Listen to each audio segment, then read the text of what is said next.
Okay, hi guys. You know. Ay, pero naka-live na to, no? Live na to? Hi guys, dito tayo ngayon sa HQ ng Only kasama si Harley at Isma.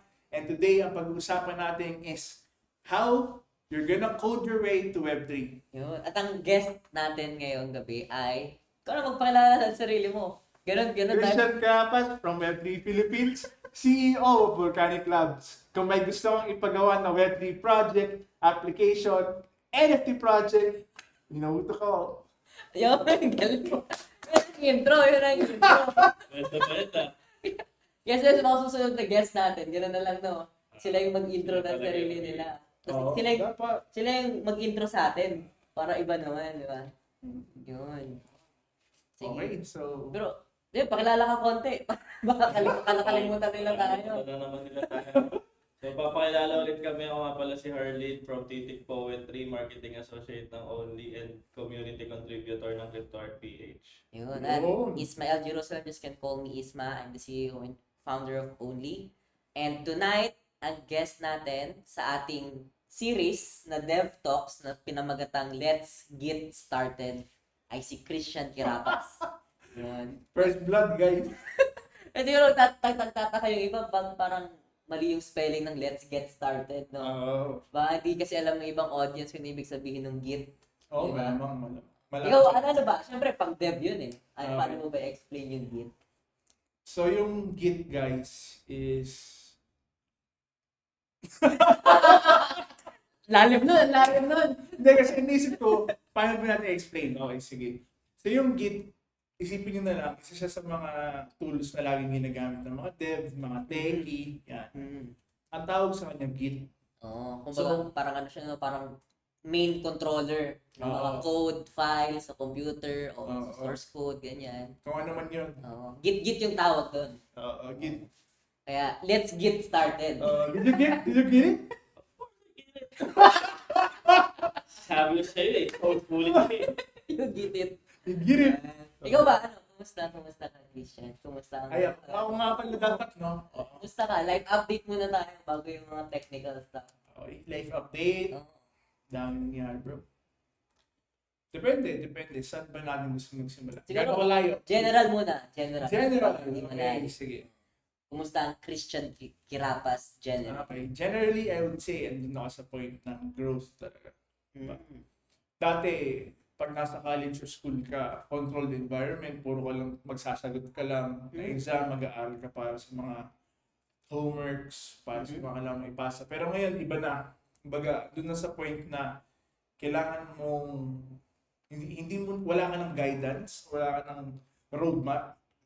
Doon na sa point na kung saan ko gusto pumunta, ako bahala kung paano pupunta doon. So, parang you're living your life na parang freely na ikaw lang. Freely and with intention. Medyo malalim yan. Kakasimula pa, lalim na. Simula pa lang, lalim na kaagad. So pero kumusta ka naman, Gere? Kumusta ka generally sa work? Kumusta ba? Or endeavors mo? Kumusta? Okay, sige. In terms of... Kasi na-mention mo kanina, di ba? You're working outside the comfort zone of school. So, kumusta naman yung mga pinagkakabisihan mo ngayon? Okay naman. I would say... So, right now, I'm doing 2 things. 3 things actually. Pero yung third thing, abangan. They kept the community, abangan. Pero yung 2 things na pwede ko reveal, bukod sa Web3 Philippines, alam natin yun, yung community is... Web3 Philippines. Flex. Yan. Number 1 is yung Vulcanic Labs, which is Web3 powerhouse, where global talents converge. And yung isa is, Wait. Paano ba? Bigyan mo kami konting idea na ba yung Vulcanic Labs? Vulcanic Labs. Okay, so sige. Para mag-gets niyo kung bakit nag-start yung Vulcanic Labs yung vision. Yung Vulcanic Labs kasi, akala ko dati, gusto ko lang gumawa ng consulting team or group of developers na gagawa ng mga projects, apps, software for different people. Pero nagkaroon ng conversation with an international friend from the western side of the world. Pinag-usapan namin, sabi ko, how are you? Kamusta ka? Kinamusta niya ako. Then, inopen up yung idea of this kind of tech consulting company. Mhm. And ang sinabi niya, hindi ko makakalimutan eh. Kaya natin verbatim Sige, English. sige. Turkish yun eh, sabi niya. Is in this part of the world, India, Pakistan, Philippines, there's a stigma that their work is low quality. Oo. Sabi niyo ng Turkish friend mo. Oo, sabi ng Turkish friend. Ano naging reaction mo? Ikaw, agree ka ba? Ang hirap, mababasag ko yung paninindigan ko eh. Agree kasi dun eh.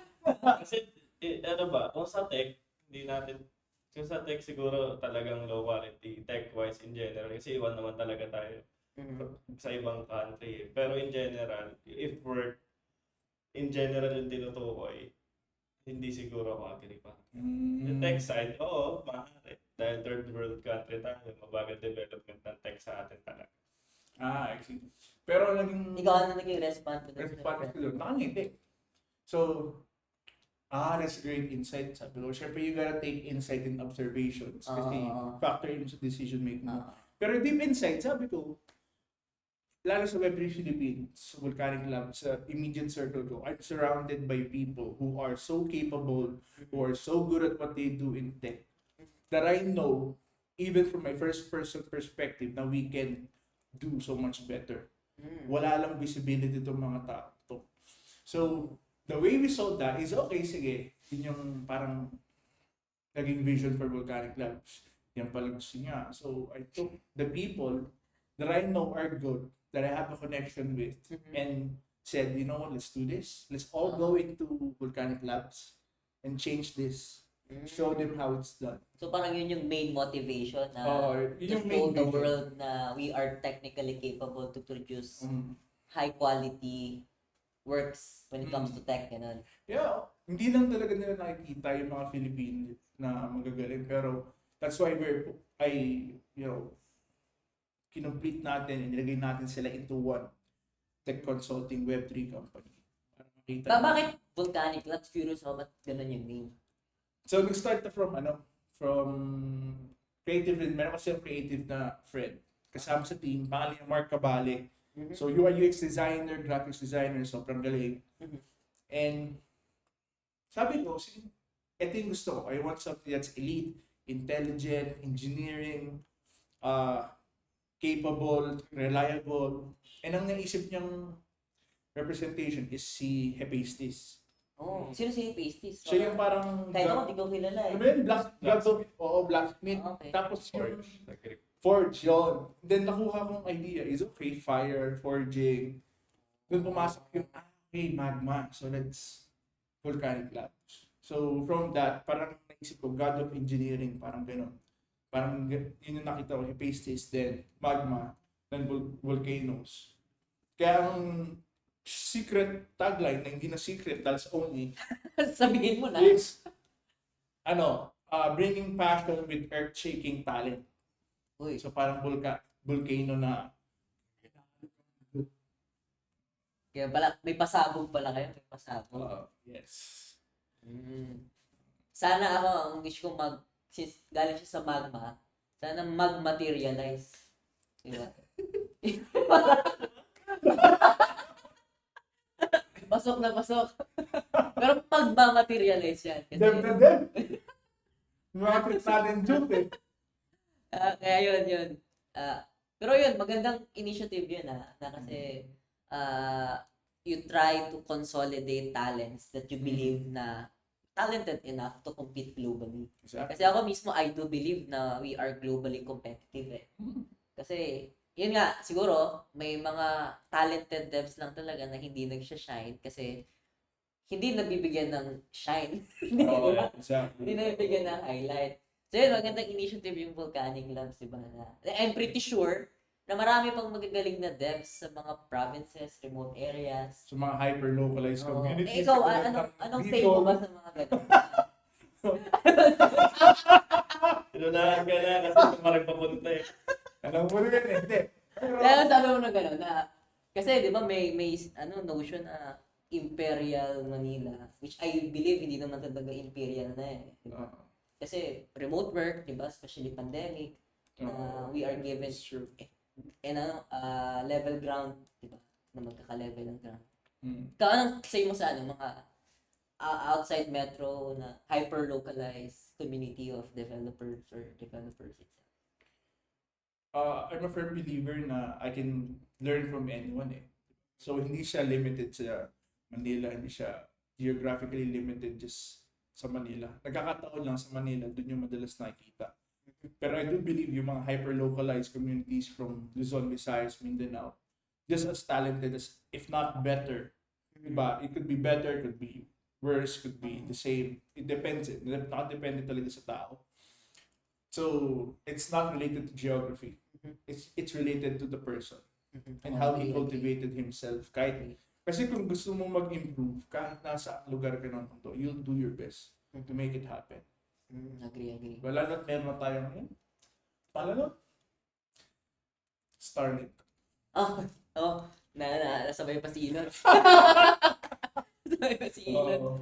Oo. Siguro lang context for the viewers na we all have similar background. We took Comsci ka din ba? Right? Comsci. Ikaw? Comsci din ako. So, maganda kasi ito usually hindi madalas pag-usapan di ba? Most of the topics na nakikita natin na content online, bihira yung mga dev talks na kaling mismo sa developers themselves. Diba? Usually, they are just being represented by marketing people, na iba na yung nagiging messaging, iba yung explanation. So, ito magandang opportunity. So, kaya kung may mga questions kayo, pwede nyo i-comment anything related sa dev, sa tech, para at least, diba, yung input, insight na makuha nyo, galing mismo sa mga tao na dumaan doon sa track ng tech. Sige, babalik tayo dun sa remote talents. Yun, siguro ako agree din ako dun sa sinabi mo na hindi na lang talaga siya consolidated sa Manila Kasi I came from Bicol. Tapos may mga friends ako na dev din na dati, they travel here in Manila just to look for a job. So, hindi lang sa Bicol yung nangyayari, even though people from Mindanao, Visayas, travel sila dito sa Manila. So, meaning, yung mga siguro most of the developers, galing mismo din talaga sa labas, papunta lang din dito, di ba? Possible. Siguro kasi mas iba kasi siguro yung competition din dito. Nabanggit ko na rin yata ito sometime before sa mga live natin. Kung bakit parang mas maingay yung Manila in regard sa mga bagay kumpara sa mga provinces. Kasi yung competition dito mas tight, mas malala. Kumbaga may lagi naman ganun kahit sa entertainment and all, laging may mainstream. Kumbaga yung Manila, nandun yung competition, yun yung pedestal. So mas pinag-uusapan. Pero sabi niya nga, hindi naman siya geographically involved kung ano yung capability ng tao. Exactly. So siguro yung mga dumadayo sa Manila, dahil alam nilang may competition dito, mas may chance na mas mataas yung salary. Pero nabasag yun nung nag-pandemic dahil sa remote works na. Oo nga. Yun yung naging talagang blessing in disguise sa lahat. Hindi lang naman sa tech, pati sa creatives So kaya ngayon pag naririnig mo yung Manila na ang daming ganito, daming ganyan, dahil lang sa competition.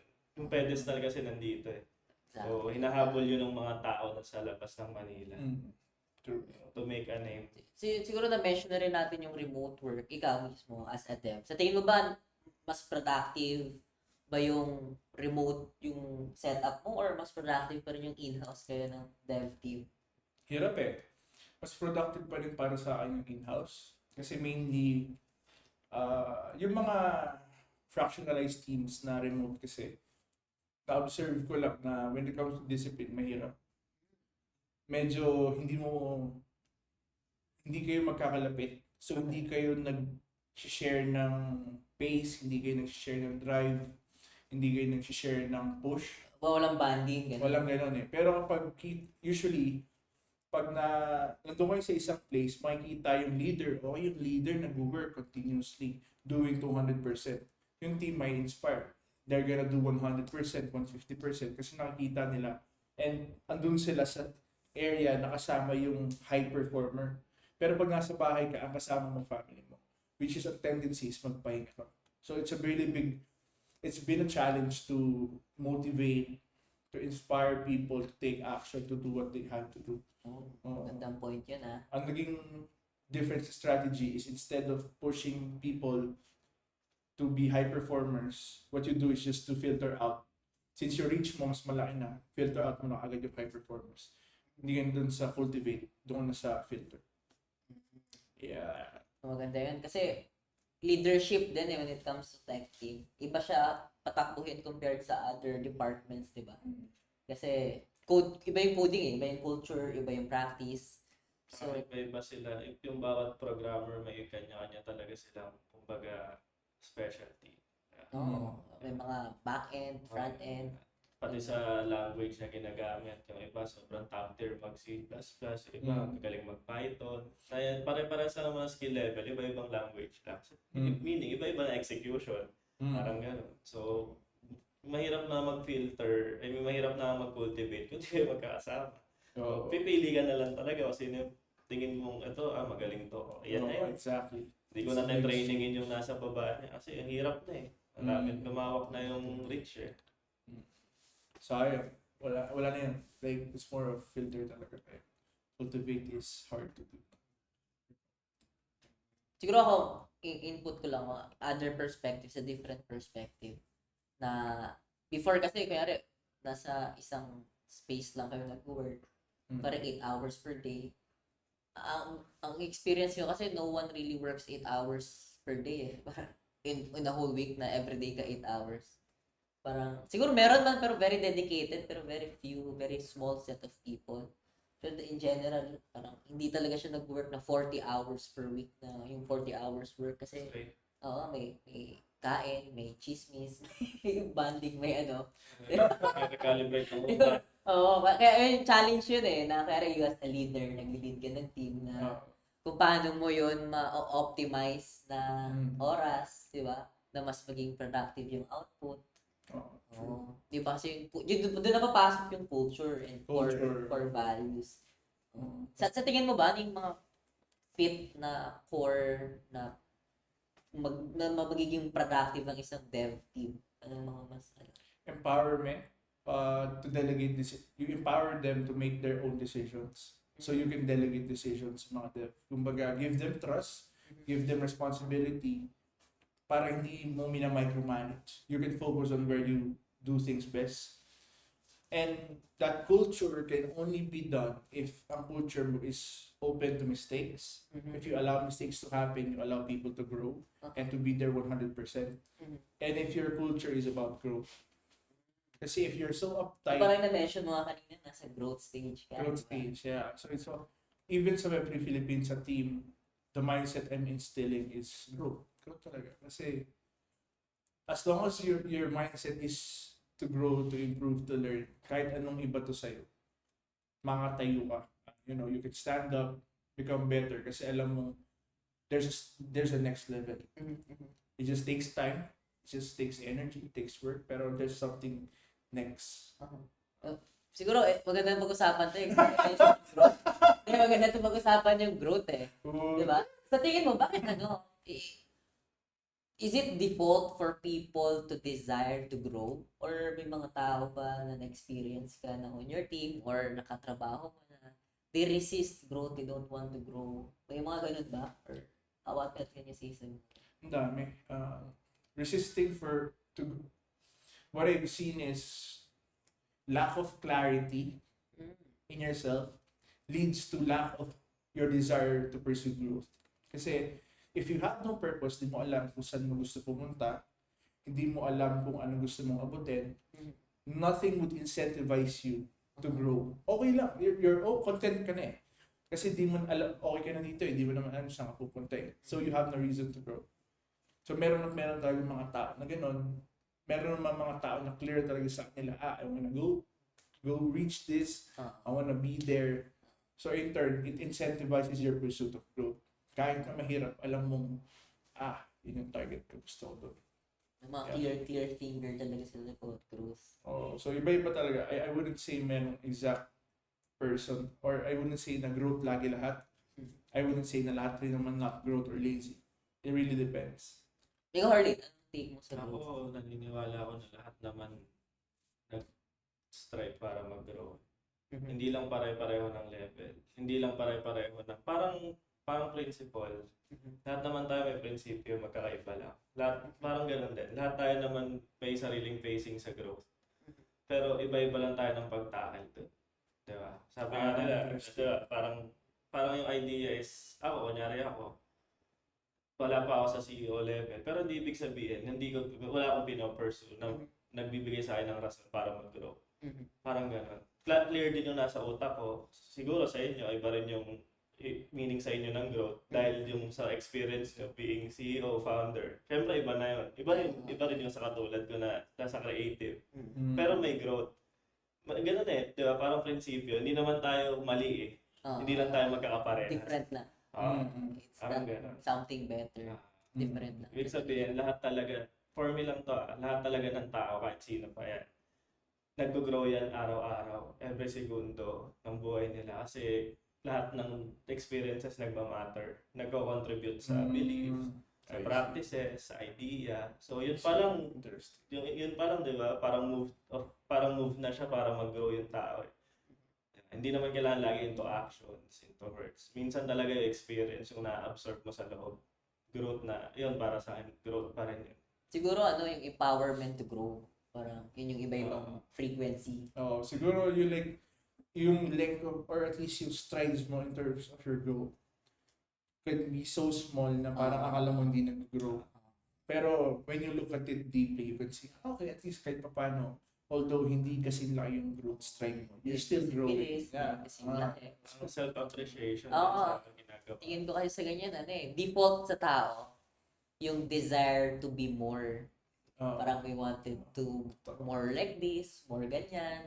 I think yun yung growth di ba? Ang question na lang doon is saan yung direction ng growth. Di ba? Kasi yung, di ba? Balik ka kasi mag-grow pa, di ba? To something that isn't good. Pero hindi naman siya bad, pero isn't good. Di ba? Pwede ganun di ba? You will grow na, na sa tingin mo, environment na mas okay sa'yo, na mas magiging fruitful ka. Pero yung direction kung saan ka papunta, kung saan yung dinedesire mo to have more. Di ba? Parang yun yung something about, siguro sa akin yun yung insight ko about growth. Kasi, malay mo, kasi ako, medyo nahirapan ako dun sa topics, hindi naman ako lumaki. Kasi, laki na namin.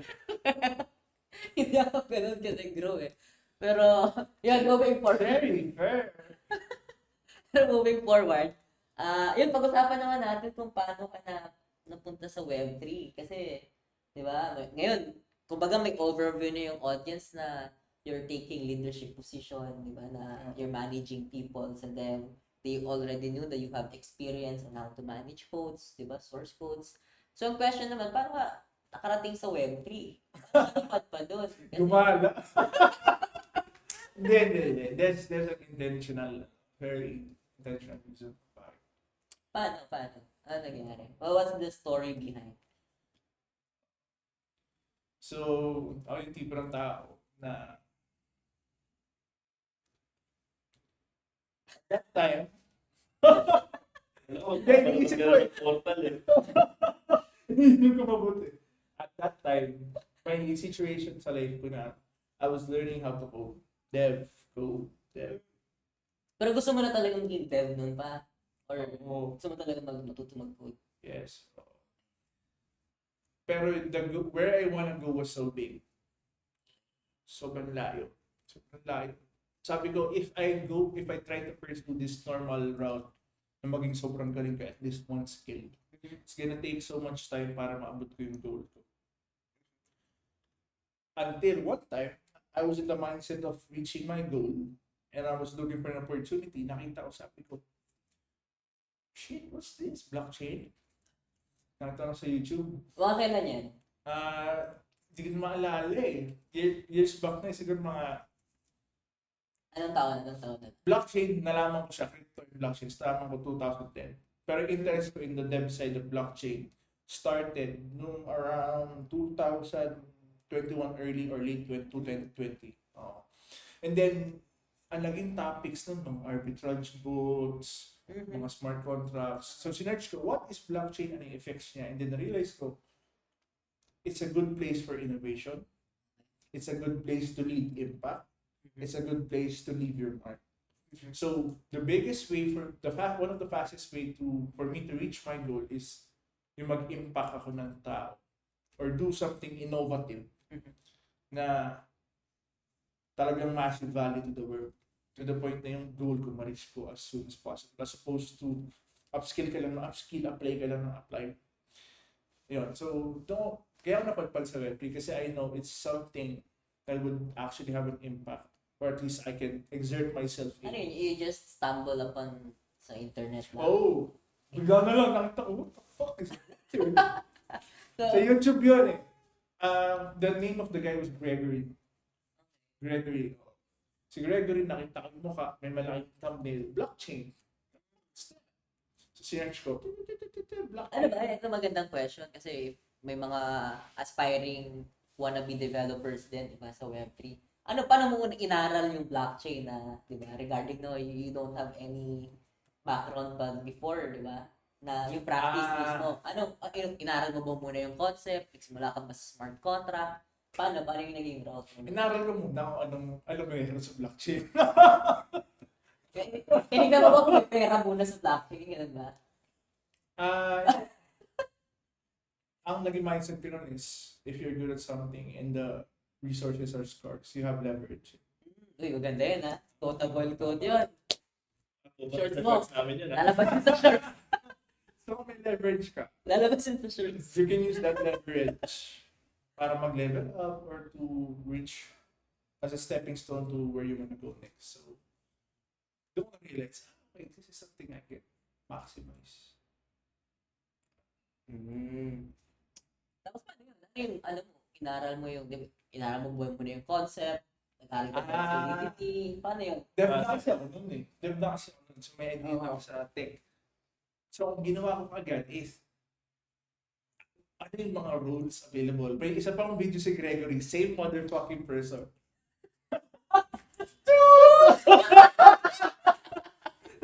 Sabi mo na bakit na Same man. Alam mo na ginawa ko? What? Ayan. So, si Gregory mentioned video, ang video niya is jobs or roles you can take and yung parang estimate payment mo. Now, it's like, pinanood ko yun, sabi ko, what the fuck? It's passive leverage, you know? I know how to code.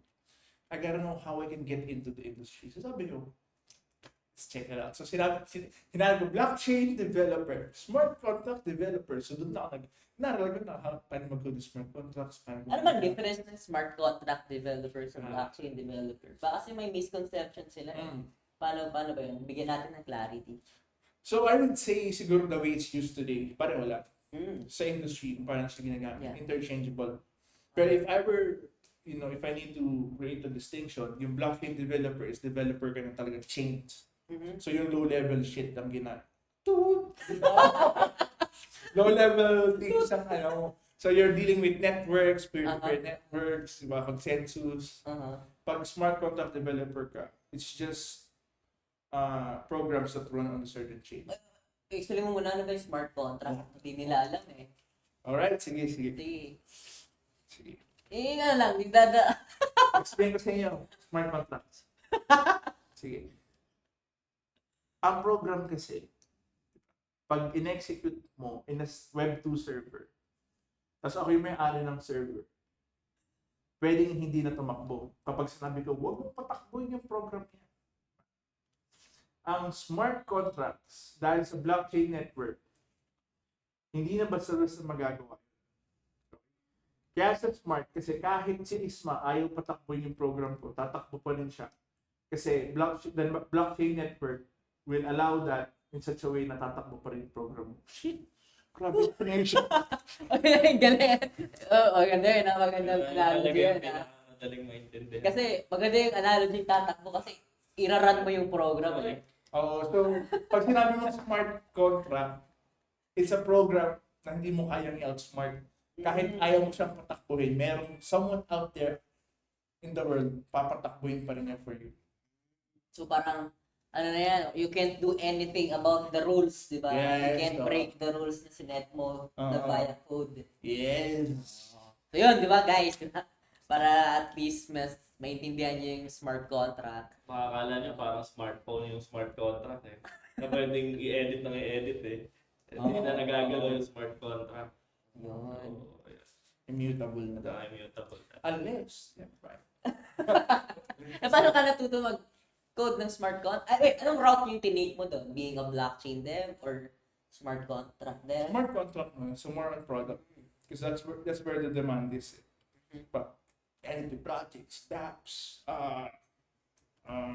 blockchain-powered Web3 software. Kaya may someone who wants to start din, anong steps ang pwede mong ibigay na pwedeng option nila na gawin din to learn smart contract? Learn blockchain. Ano muna ang blockchain? Okay. Learn the fundamentals of blockchain. Fundamentals. Okay. Fundamentals muna. Ano nga ba yung blockchain? What's blockchain tech? How is it different from peer-to-peer networks? And then, next is learn ka kaagad mag-code. Yeah. Start coding, start building ka agad. Ano bang masasuggest mo na kasi daming smart contract na pwede mong i-code, di ba? Daming different chains na pwede mong simulan. Ano masasuggest mo na fundamentally that could help developers? Wallet drainers. Ano yun? Never mind. Iba yun ah. So, mali yun. Baka mali yung growth mo ah. Direction na Yung tinutuloy. direction ng growth. Joke lang. You can learn, siguro NFT projects muna. Minting contracts, staking contracts, basic DeFi. Mga simple custom contracts katulad ng, let's say, you want, ano bang mag-ito sa? Gusto mo gumawa ng marketplace, para only. May tanong ako. Anong katumbas ng Hello World sa...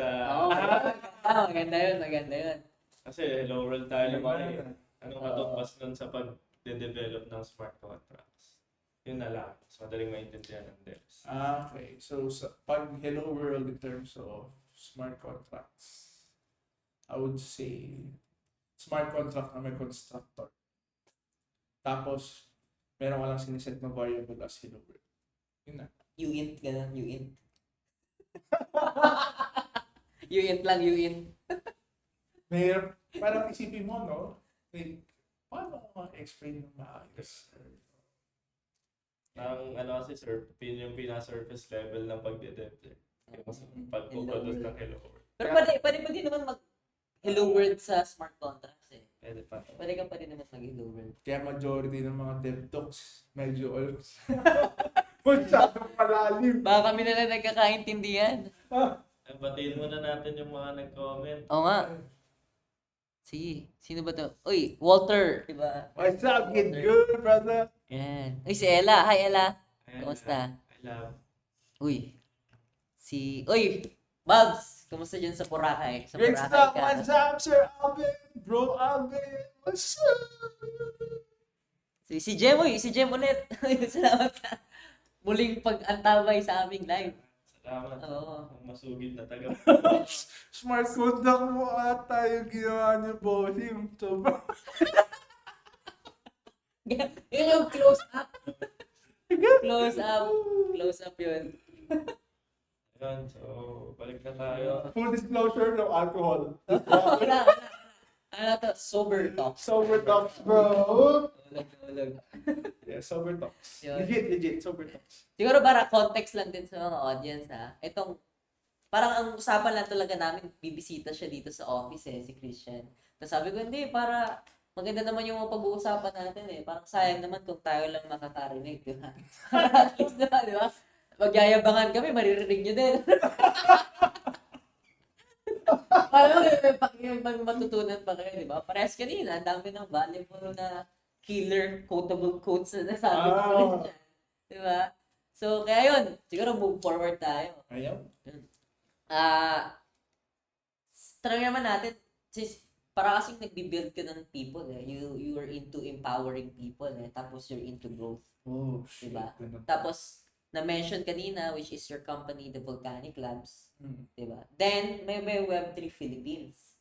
Diba? So let's talk about Web3 Philippines naman. So what's the difference niya kay Vulcanic Labs?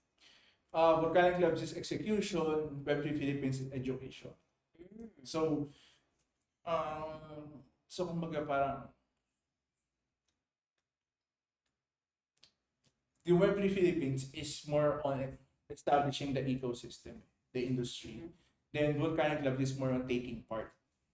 Okay. Medyo malalim yun. Pwede mo bang babawa ng konti? Ang lalim nun eh. So yung sa Web3 Philippines is really just, doing what we can so that the industry is alive, well, people are aware what technology is coming or how they can take part, how they can apply. Then Volcanic Labs is more on just taking part in that. Okay. I truly believe it's the time for the Philippines to go out in the world and show them na, okay, the Philippines is alive, we're building. We have solid innovations, we can build something great. Kailangan lang talaga ng mga tao to execute that. So Volcanic Labs will take part in doing that by building whatever they want with top quality talent, top quality guidance under one powerhouse. So for example, I'm a developer. Saan ako mas, kaya I'm a developer na gustong matuto sa Web3.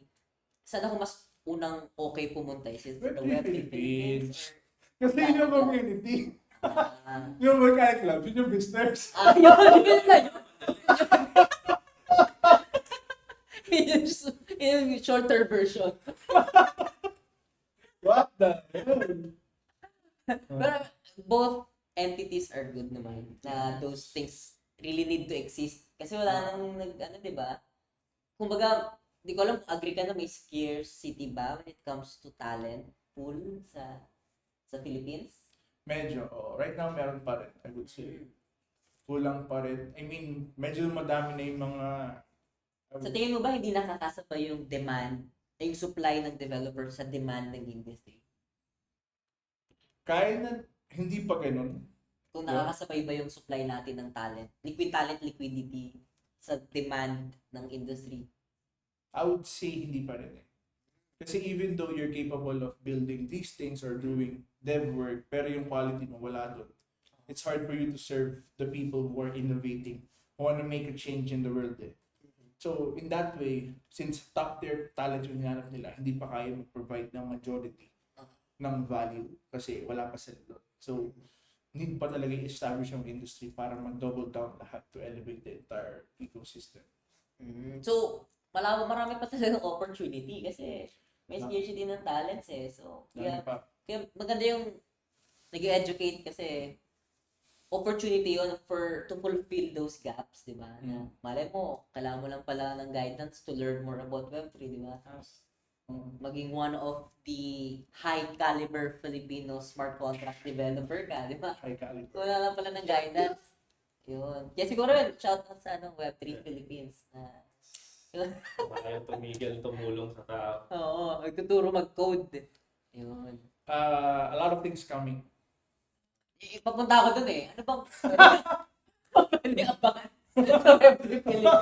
Para, di ba yung mga nakikinig, alam na nila ano yung susunod nilang step sa kaya hanapin. Actually, wala pa kaming town hall to announce this pero I'm gonna disclose na lang rin. In terms of educating, it's coming to a point na sobrang na-realize namin, it's so hard to educate an entire country about Web3 that our community, although our team members are talented as hell, it's still hard to educate an entire country. So the mindset is, how can we scale education with Web3 Philippines? So the approach we're taking now is we're gonna delegate the education part, pero we're gonna guide. And our approach is we're gonna connect with local communities, give them the vision, the mission, arm them, give them everything we can to help them educate. Para the mission of educating people is delegated and spread apart na. Kumbaga, scaled na the entire Philippines. Kunyari, Web3 Cebu, Web3 Leyte, Davao Blockchain Group. Kaysa sa isang buong community trying to live an ecosystem just by educating na kami lang, i-delegate na natin sa local communities. Let's have the local communities on board para lahat tayo talagang tumulong na, okay, let's do this. We know how to teach people. We're gonna guide you how. Now, it's all just a matter of executing na sabay-sabay tayo lahat. Teach them. You guys teach them. Teach them. Teach Maganda yun, di ba? Yes, so Sa that's tingin mo ba, ano ba? What's the best way or best approach for someone na non-crypto native to learn crypto or Web3? Oh, ganda question. Web3 or crypto is a high risk environment. Super. And risk is always a function of knowledge. Ano sabi sa si Sir Paul Pacho, sabi niya, risk is a Sinigang function of Valley, knowledge. shout out Sinigang Valley. Yes. And ang ganda nun kasi it means if you're gonna be in a high risk environment, the best way you can go into it is to go close to someone that you already trust. Para yung kilala na kita eh. So the risk is lower. And alam kong magaling ka or at least involved ka sa Web3 or crypto. Sige, punta ako sa'yo, friend kitang pinagkakatulaan, turuan mo paano pa ako pumasok. So ganun na rin yung ginawa ko noon. I had a friend, pangalan niya, Eman Estalio, shout out sa'yo bro. Shout out. Eman Estalio, tinuruan niya ako paano yung crypto, NFTs, that's where it all started. So go to someone you already trust that's participating already. Yes. Maganda yun, ha? Ikaw ba, Harley? How did you stumble on Web3? Nagtating Paano papunta natuto? Web3. Ayun, so ako nag-start ako nung last year dahil gusto ko ng NFT projects, di ba? OpenSea. Gusto rin lang. Oo, sa ring rag pool. Shoutout sa mga nagra-rag pool dyan last year. Ayun, so yun nga, si Mark Calios. Oh, si Mark. So, shout out.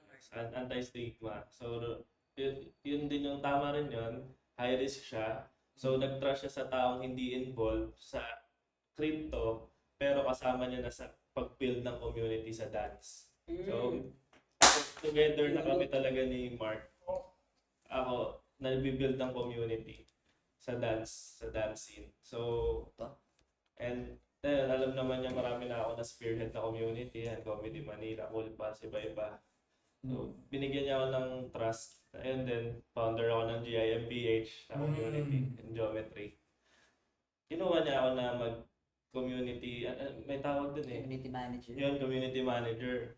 Yung time na yun. So, from there, nag-start ako mag-explore. Nasa, Western NFTs pa yung uso nun eh. Siyempre, collection eh, di ba? Sila yung talamak sa ganun.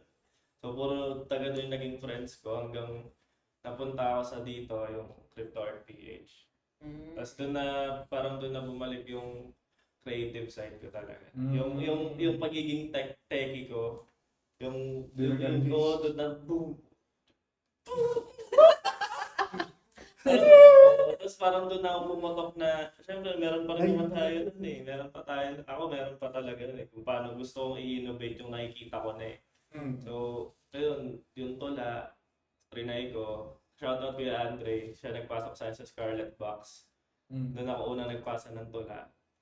Kay Mama G, doon ako una nag-try mag-perform ng spoken word. Napunta ng titik. Naging titik poetry. Tapos yun na. Rest is history, no? Oo, pero ang pinaka-point ko nun is nakitaan ko yung Web3 or yung blockchain ng chance to innovate art. Lalo na yung art na ginagawa ko, which is yung pagtula. So, yung una kong pinenta nun, AR na tula, AR integrated sa literature. Naging possible siya dahil blockchain. Hindi mo naman mabibenta yun sa tao eh. Gets, yeah. Sino ba yan, kumbaga, you rode the wave so you can make an impact with your creative. Tapos ngayon, yung mga ginagawa ko, sobrang labas na sa Web3. Pero pwede ko pa rin i-translate sa blockchain. So, lahat ng creative juices ko, yung innovate sa tech, sa AI and all, napapakinabangan dahil may Web3 eh. Parang laging may platform na pwedeng mong pag-iyabang yung ginawa mo. Parang Makes sense, I see. Kaya yun, di ba? Magandang insight yun na if you're wanted to really learn, is to learn with a friend. Di ba? Yung ano yun eh, valuable yun eh. Kasi tama naman, it lowers the risk. Kasi you trust someone eh, di ba? You already trust someone who's already in the industry. Simple lang, gagawin ka ng exit technology. Patay. Hindi mo, hindi mo talaga friend yun. Invest ka dito sa Pegasus.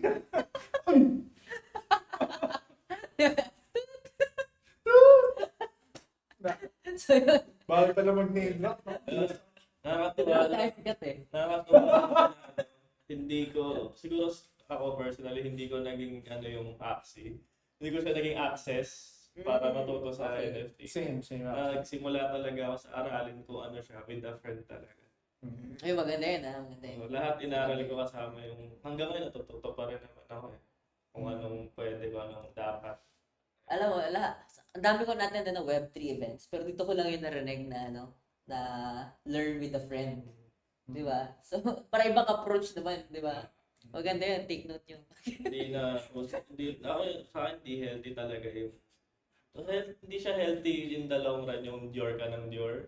Hindi totoo yun, sabi gawa lang ng matatanda yun eh. Pero kung gusto mo talagang matuto, manap ka ng mas may alam talaga sa'yo. Na kaya kang i-guide all throughout. Totoo. Yun yung katotohanan ng buhay, guys. Hindi mo kaya mag-isa, no man is an island. Here, pag pure Dior ka kasi, marami kang knowledge gaps. Exactly. Ang dami mong tamang hinala. Baka, di wala Second balance. Check and balance. Certainty sa ginagawa mo kasi ikaw lang nag-isip nun eh. Hopeful ka lang. Exactly. Next day down. Pag-usapan na rin natin yung Web3. Ikaw, Kristian, sa tingin mo, as a developer standpoint, what do you think would be the future of the industry? Na, in the Philippines and in general, para may specifics. Okay, it's good.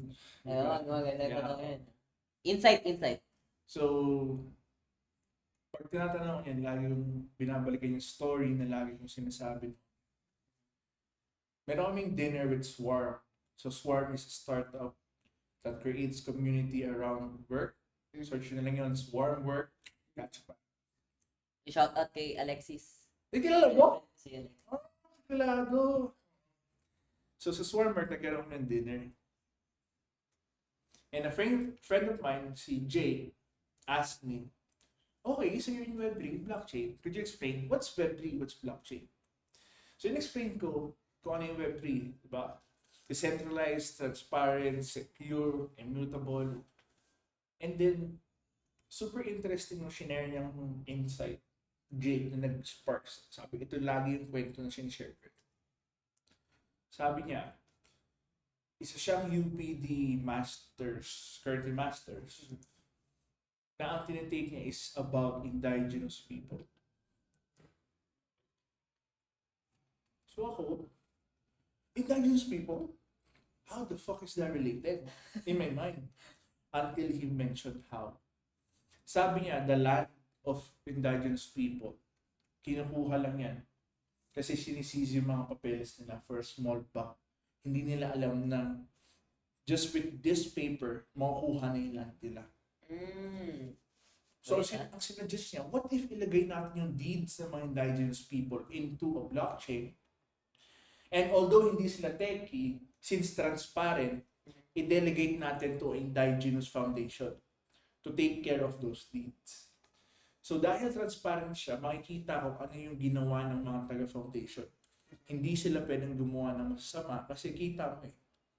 So, yun yung nakikita kong future for blockchain technology na right now it's all hype, it's all crypto, all scam, pero at the end, hindi naman all scam, pero majority. Yeah, exactly. Maski ako, I do agree eh. Na mas marami pa din talagang bad actors. Bad actors. Bad actors.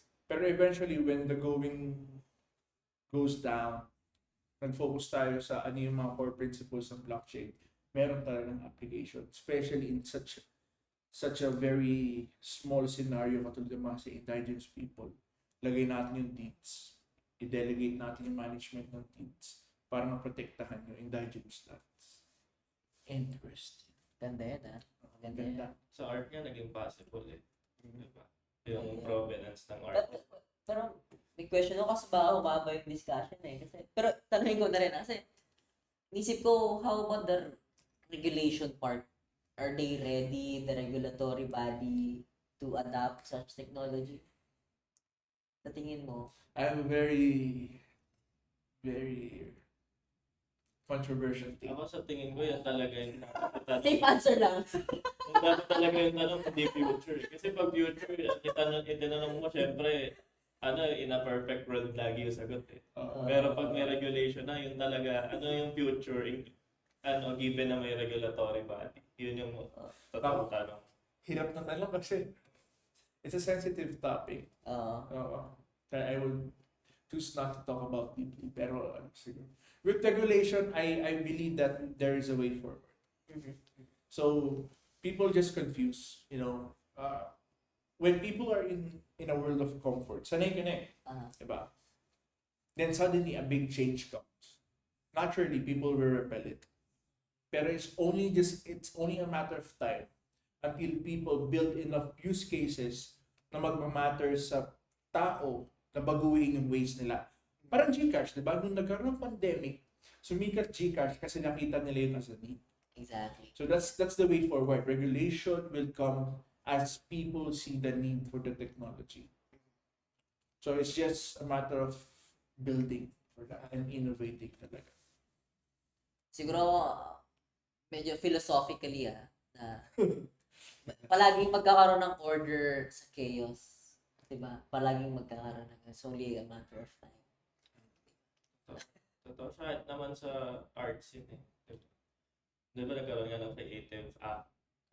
Kahit somehow, diba? Nilaban. Tapos nagkaroon. Nakita nila na dapat irespeto din yung bigyan ng somehow batas or regulation yung ganong form ng yung art mismo.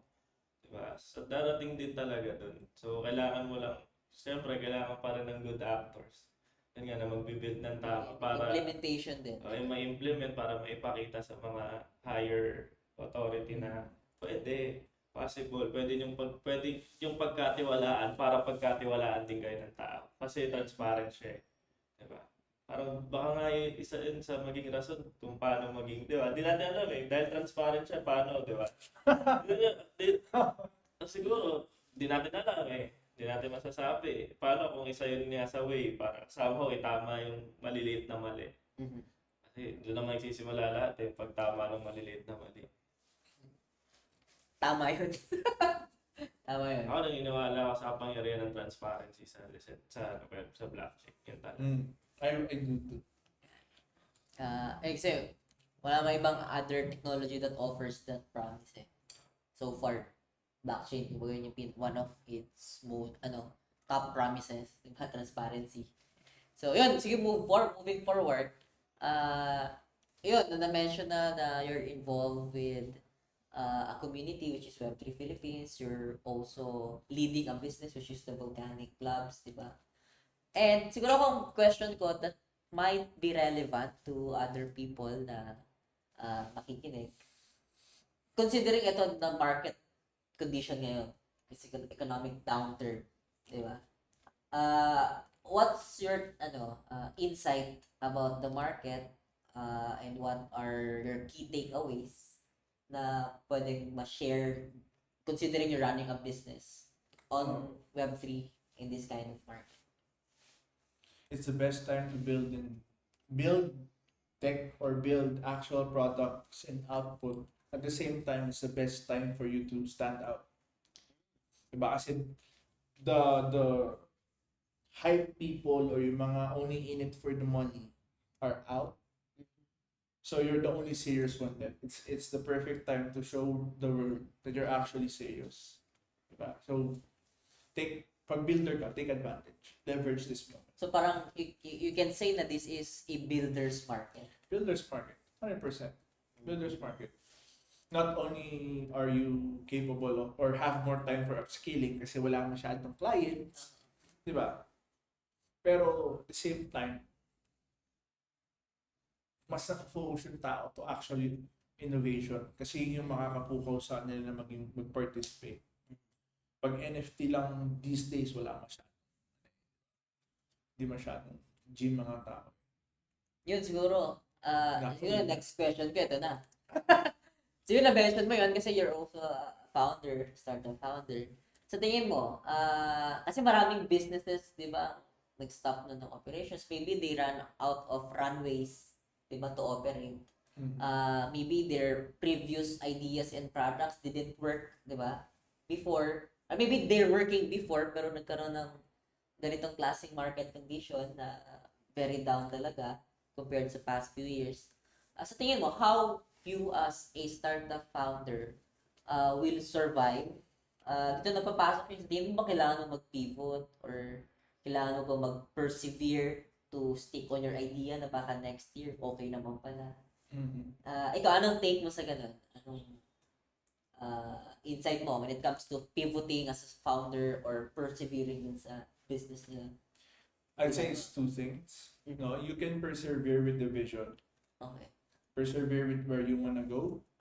Pero when the market isn't accepting that, you gotta be willing to pivot somehow. Kasi at the same time, a business isn't just a selfish thing. It's not just you building something just for yourself. It's building for other people to solve their problems. But at the same time, your company is composed of people internally. So you gotta also think about these people na you gotta take care of your company kasi alam mo kailangan din you gotta continue this role for someone. You gotta take care of your people. So okay lang for you to persevere towards the vision, but pivot if that means you can give something to or at least sustain the business. You make sure na your team are okay, na you guys are okay, na you can still survive, you can still continue iterating, diba? And just wait for the right timing. Kasi if you really believe that there is a problem for what you're building, you can persevere towards that. It's bound to happen. Just do something that would sustain you to the point na maabot. Siguro, sa tingin mo, na-mention mo kanina yung iterating eh. Oo. Titingnan, gaano ba ka-important or necessary yung iterations sa business or sa startup? Super. The faster so pag sinabi kasing iterate, it's parang go over your business or your startup again para ma-evaluate mo what points you can improve on, what points you can change para mas maging optimal. So sobrang halaga ng iteration kasi the faster you can iterate, okay, the faster you have your feedback loop, the faster you can reach product market fit. Gandang term yan. So, tight iterations are so important. So, iterations are important kasi hindi mo naman maaabot yung product market fit mo if di mo kayang i-improve. So, just keep the iterations going. So the way I understand it, parang, is it a series of failures so you will be iterating? Ganun ba siya nag-work? Paano ba? I would say series of failures. Or series of mistakes. Kasi, saka mo lang malalaman na something's wrong if nagkamali na or hindi okay or hindi match. Or you're seeing things that give you an insight na okay, hindi ito yung best, hindi ito yung optimal. What can we do to match this? Narinig mo yung insights nila, narinig mo yung need ng customers mo. And since sila yung sinaserve mo, iterate towards that. So, make mistakes and then listen. Keep listening. Keep taking feedback. Okay, Si Carlo from Shoppable lang nagsabi sa akin. Stop, Carlo. Agree ako doon sa halos lahat ng na-mention na when it comes to iterating, pivoting, kasi sa Only we experienced pivoting kasi we were crypto solitaire before 2019. Tapos 2020 nag-pandemic, it's really hard to sustain development of a game. Magastos Mahal. Tapos pandemic pa noon, 2020. So for us to be able to continue operating and we don't abandon the project, nag-pivot kami. Kaya nagka-Only na ngayon. So, yun, agree din ako doon sa series of iterations. Diba? Kasi, kaya before, uso yung parang malakas yung palo ng crypto art way back last quarter of 2020 and 2021. Tapos mid-2021 hanggang end of 2021, gaming naman, di ba? Play to earn. So, if you're a startup, di ba, you sasabay ka dun sa ganung market, na-mention mo nga, the market, di ba, will correct you. Then you need to iterate para makasabay ka dun sa market, di ba, if you really wanted to reach a certain goal. Mm. Kaya ako, agree ako doon as a startup founder na iteration is really important. The faster you fail, the faster you iterate. Kasi you can't iterate kung wala kang nagawa. Saan Oh, iterate mo? wala kang mag-test, wala kang malalabas. Oo. So, yun, magandang insight yun coming mismo from a founder perspective. Uy, Harbs! GM Harbs. Yeah. Yan. Uy, ayos. What's up, RB. Carbs? Yung the rest na sila, na tents na. Oh. Yan. Sige, yun, continue tayo. Oras na ba? Bilis ng oras na agad. Ano mas na? Alas 8 na kagad. 8 na pala. Siguro ang pasarap ng kwentuhan Oo, yun. siguro tayo, Maraming shorts na magagawa dito. Ayos. key takeaway sa career, sa life as a developer na pwede mong i-share. Okay, ganda yan. Key takeaway. One thing I always share is the principle of no na mofo. Ano yun? No na mofo. It's very explicit, pero it's thinking in no-name motherfucker. You gotta think like you're a no-name motherfucker. Because number one, by knowing that you're a no-name motherfucker means para maabot mo yung mga gusto, to reach the things you want to reach in life, the goals you want to achieve, you gotta put in extra work. You gotta become better because you're no one. No one's gonna give you a silver spoon. You have no red carpet. Wala kang inheritance. Why are you being lazy? You're a no-name motherfucker. Number two, think in no-name motherfucker in terms of you reminiscing that what other people are saying doesn't matter. You shouldn't be afraid of doing what you have to do if you know it's what's for you. Because at the end of the day, you're no name. Why would they care about you? Right? And lastly, for a no-name motherfucker is basically just the mindset of knowing you're someone with so much potential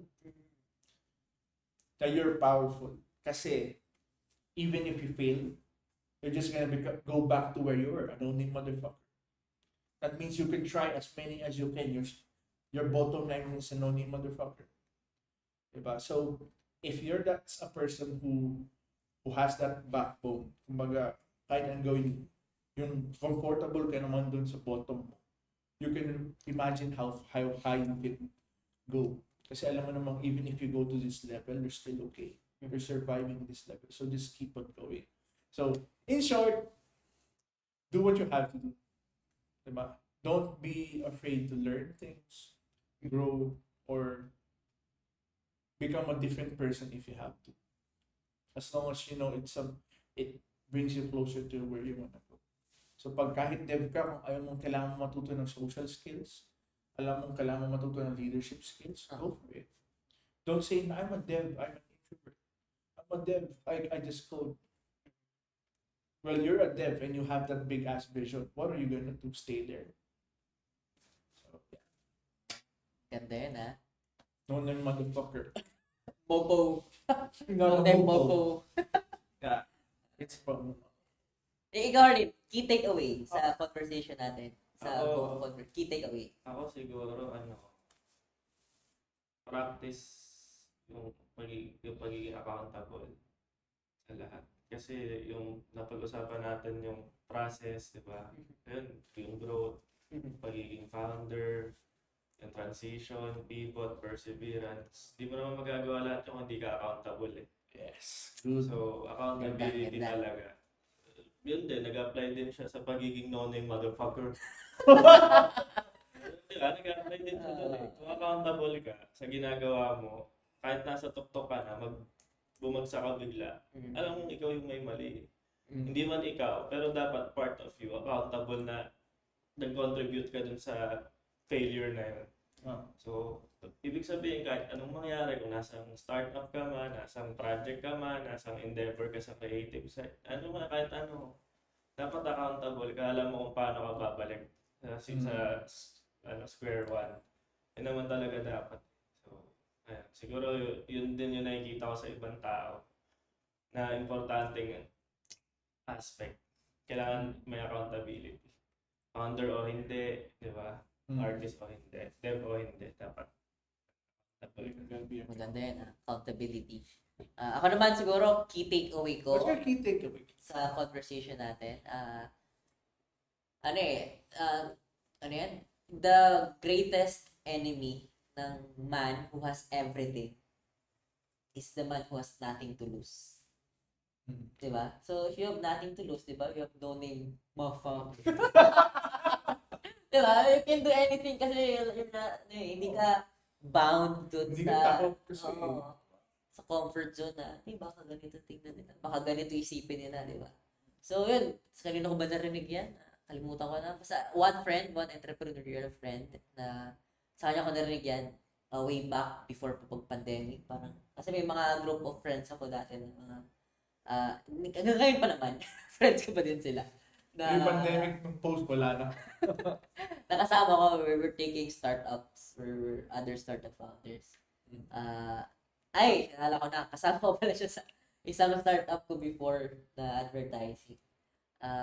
Yun, doon sa kanya ko yung natutunan na the greatest enemy ng man who has everything is a man who has nothing to lose. Which is similar dun sa key takeaway na sinabi mo. Yes. Diba? Be no name. O kaya, yun. Hindi ko naman sinabing kailangan mawalan muna kayo ng lahat, ha? Philosophy yun eh. So, it's a principle na you don't have to take it literally. So, yun ang key takeaway ko. Siguro, ito, take na natin yung chance ng promotions. Kung yung gusto kang i-promote, i-follow. Okay, it's good. Okay, I'll promote 3 things. Yun. 3? Yeah, 3 things. Yeah, promote 3 things. Number 1, if you want to learn and be part of the movement in improving and elevating the Web3 industry through education, join Web3 Philippines. Yung kulay purple na branding kami yun. Pakita mo. Okay. The logo. Okay. Secondly, if you're a individual, a business, an enterprise, an entity, organization who wants a Web3 product, end-to-end solution built, NFT project man yan, decentralized app man yan, blockchain systems man yan, just go to vulcaniclabs.com, reach us through support@vulcaniclabs.com, email nyo lang kami, then let's start the conversation. For number 3 naman, my last offer is if you're a Web3 company who wants only storage for your assets, only storage, Vulcanic Labs can make that happen for you. You just have to reach out via email, then we'll make that happen. So only your startups, your crypto community, kung sino man kailangan, if you want your data on the decentralized storage, tas only, let me know. Ganda yun, ha? Ikaw, Harleen, promotion. Ayun, so, Plug. syempre, only, yun, yung journey, kasi gusto nyo sabayan yung journey namin sa pag-pivot sa kung ano-anong bagay. And currently ngayon sa pag-discover kung anong power meron yung on-chain. Follow nyo lang kami Facebook, Twitter. Yeah. Tapos, CryptoArtPH sa mga creatives dyan, any artist, musician, dancers, performance poet, painter, kahit sino. Portahan nyo lang, Twitter, CryptoArtPH. And sa mga supporters din ng literature, yan, Titik Poetry, yan, yan isa sa parang collective na nag-strive. Invite natin si Verlin next time. Dito. Ganitong klaseng conversation. Iba naman ang So, yun. Puro tayo Dota eh. Shoutout sa founder ng Titik namin. Si Puro Verlin. poetry yung sa akin. Kung interested naman kayo kung paano maging part ng Web3 sa pagiging creative, siguro yung dalawa, Titik Poetry at CryptoArtPH. Tapos follow nyo lahat ng socials ko, x_xharley. Yun. Siguro plug, yun, follow only on all social media pages. We will be having a website redesign this quarter. only.io. Kung bago kami mag-start, di ba nakita nyo may DVD play kaming logo ng Only QR. Yun, kaya yun yung laging ad namin. Yun na yung ad namin. Tapos yun, as mentioned ni Harleen, only we were now focusing on developing on-chain products such as on-chain games. So we are an innovative art and gaming platform focusing now on on-chain. So nandun pa rin yung art aspect, na we collaborate with different artists to create deck of cards as an NFT. Then those NFT, those decks of playing card can be used to play a game which is Solitaire, Tong Its, Pusoy, na pwede nyo malaro later on. Kaya yun, abangan nyo yung announcement namin nung hindi na siguro siya, pwede mong matawag na inaugural. Basta yung deck, Hindi na yata. hindi na. Yung deck namin na ilo-launch for on-chain solitaire or the on-chain games. Abangan nyo, we will be announcing it maybe end of this month. Ay, next month na lang. Kasi bilis matapos yung April eh. Own in App Store. Oops. Okay. And yun, abangan nyo yung mga susunod naming live. Yes. Kung mapapansin nyo, we're hosting this kind of live events kasi I personally saw an opportunity and value on creating such content na live, nakikita ng tao na hindi IRL event. Pwede makatin to shorts. Na yun, mismo, casual conversation, hindi ganun ka-scripted na stream. Parang ganun lang yung flow namin na para lang, as a friend lang. As parte ng community.